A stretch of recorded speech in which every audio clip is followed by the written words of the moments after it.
The wind came howling out of the high country like it had a score to settle, tearing across the open range with a white fury that swallowed fence posts and memories alike. Clara Mae Hollis leaned low over her saddle, fingers numb inside worn gloves, breath freezing the moment it left her lips. She had ridden through plenty of winter blows before, but this one carried a warning. Christmas Eve or not, the plains did not care. The blizzard rose, sudden and hard, snow slicing sideways, turning the world into a spinning white wall, and somewhere in that roar her horse faltered. The sound of iron shoes on frozen ground, slipping into panic. Clara felt it in her bones. This was the kind of storm that rewrote lives. She shouted to her mare with all the strength left in her lungs. Voice ripped away by the wind. The horse reared once, then bolted. Spooked by thunder she could not hear, and shadows she could not see. The reins burned through Clara's hands, leather slick with snow, and then they were gone, torn free. The mare vanished into the white like a ghost,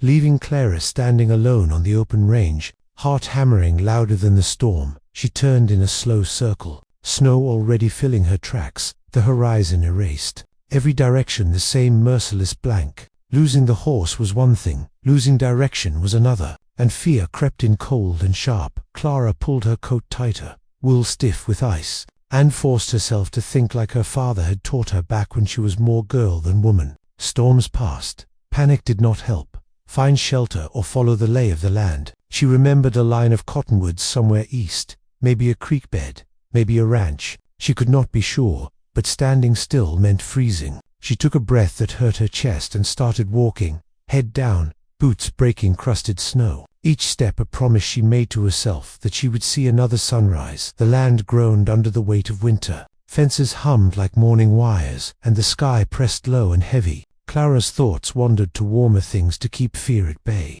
Her small homestead cabin with its crooked chimney, the pine bough she had nailed above the door that morning, a lonely gesture toward Christmas cheer. She had planned to ride out early and be back before dusk. A simple errand turned into a fight for survival. The irony tasted bitter. Still she kept moving, guided by instinct and stubborn grit. More than sight time stretched and twisted in the storm. Minutes felt like hours, and just when her legs began to shake with exhaustion, Clara saw something break the white, a dark shape low to the ground. She squinted, blinking ice from her lashes, and realized it was a fence line, half buried but solid. Relief washed through her like sudden warmth. Fences meant people. People meant shelter. She followed it with renewed strength, one gloved hand sliding along frozen wire, praying it would lead somewhere that had a roof and a fire. The fence curved and dipped, leading her down into a shallow draw, where the wind eased just enough to let her hear it, a sound not made by the storm. A dog barking, sharp and insistent. Clara laughed out loud. The sound rough and cracked but real. She pushed forward, boots sinking deeper now, until a shape emerged from the blowing snow. A barn roof heavy with white lantern light, flickering faint and golden. It felt like stumbling into a dream painted warm against the cold. She barely made it to the gate before her strength gave out, knees buckling as the world tilted. The last thing she saw before darkness edged in was a tall figure moving fast through the snow, coat flapping, a man's voice calling out, steady and strong, cutting through the wind like a promise. Then arms around her, solid and sure, lifting her from the storm as if she weighed nothing at all. The blizzard raged on, but for the first time since losing her horse, Clara felt safe when she came to. Warmth wrapped around her like a blessing, firelight dancing on wooden walls, the smell of coffee and pine smoke in the air. She lay on a couch with a thick quilt pulled up to her chin, and across the room stood the man from the storm, broad-shouldered, eyes tired but kind. A young child peeking from behind his leg with wide, curious eyes. Clara did not know his name yet, only that fate had led her here on Christmas Eve, through loss and snow, straight into a life she had not been looking for but somehow needed. Clara woke slow, the kind of waking that came after a body had been pushed to its edge. The fire snapped softly in the hearth, shadows moving gentle along the log walls. For a moment she forgot the storm, the lost horse, the fear. Then memory returned like cold water. She pushed herself up, heart racing, until a calm voice spoke from nearby, easy and low, telling her she was safe now, that the storm was still blowing but it would pass. She turned her head and saw him clearly for the first time. The man from the snow, dark hair dusted with gray, lines at the corners of his eyes that spoke of worry and laughter both. He stood by the table pouring coffee, movement steady like a man used to responsibility. He introduced himself as Luke Calder. His voice carried the plains in it, slow and sure. He said she'd been half frozen when he found her by the gate. Said she scared him good when she went down. Clara tried to sit straighter, pride flaring, but her body argued back. Luke gently pushed her shoulder, telling her to rest a minute longer. She noticed then the boy peeking from the doorway again, clutching a carved wooden horse. Luke followed her gaze and smiled soft, said that was Noah, his son. 8 years old and braver than he knew, the boy stepped forward just enough to say hello, eyes bright with curiosity. Clara smiled back, something warm loosening in her chest that had nothing to do with the fire. Luke brought her coffee sweetened just enough, and a bowl of stew that smelled like heaven. She ate slow, hands still trembling, while he listened to her story without interrupting. The lost mare, the sudden storm, the bad judgment of riding out so late. He did not scold, only nodded like he understood how the land could turn on you without warning. He told her the blizzard had rolled in faster than anyone expected. Said a man had to respect winter, or it would teach him hard lessons. Clara found herself studying his hands, scarred and strong, a widower's hands maybe. Though she did not ask, there was a quiet sadness about him that felt familiar, like two broken fences leaning on each other just enough to stay standing. Outside the wind still screamed, but inside the cabin there was peace, the kind that came from simple things done right.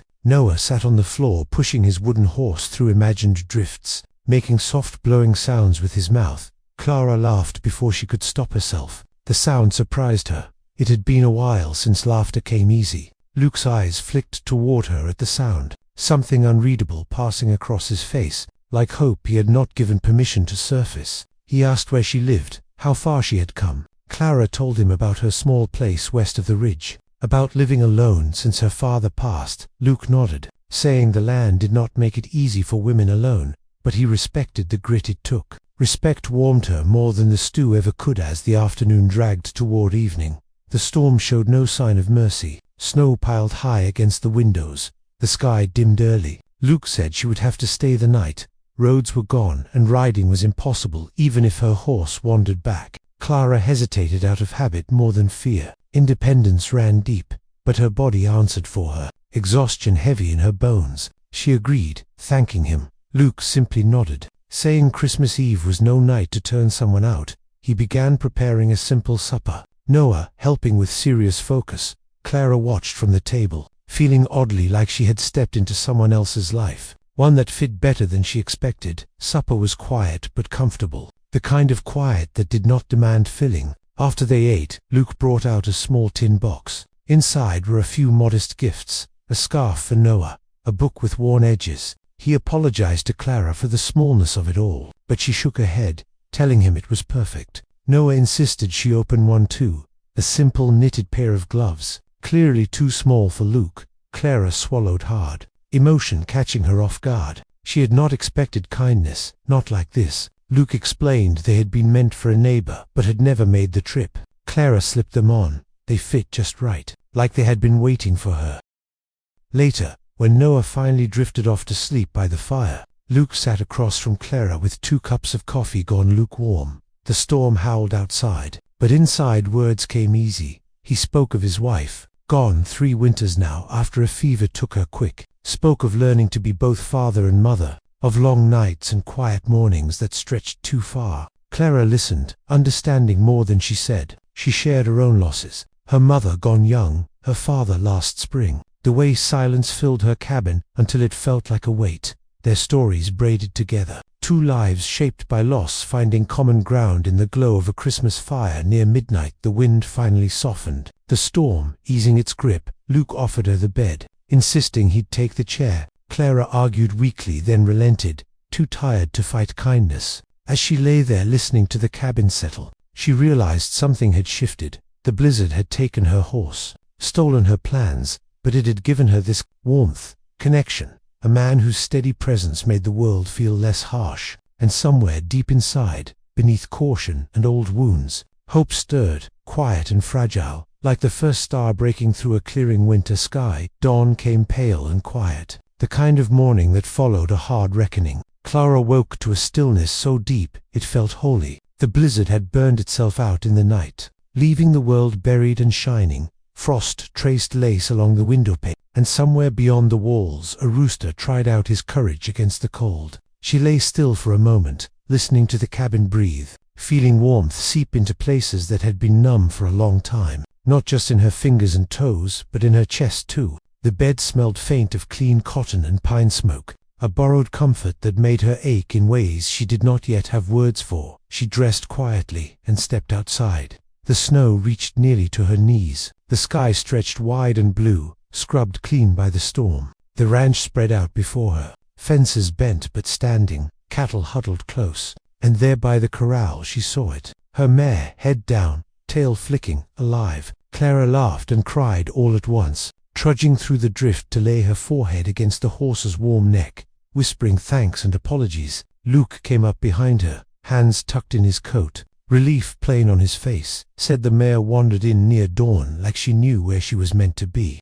The words settled between them heavier than snow. They worked side by side through the morning, breaking ice, checking stock. Noah bundled up and trailing after them with a seriousness that made Clara smile. The boy talked more now, questions spilling out about her horse, her cabin, whether she liked apple pie better than pumpkin. Luke listened to them with quiet pride, watching the way Clara answered every question like it mattered, like the child mattered. When they went back inside for breakfast, the cabin felt smaller somehow, fuller. Laughter bounced off the walls, and Clara felt a tug she had not expected, the wish that this was not just a pause in her life, but a turning. By midday the sun had softened, the snow enough to talk about travel. Clara knew she had to go. Responsibilities waited, animals to tend, a life she had built with her own hands. Luke helped her saddle the mare, movements slower now, like he was memorizing the moment. Noah hugged her fierce and sudden arms tight around her waist, asking if she would come back sometime. Clara knelt to his level, promising she would. The promise felt solid,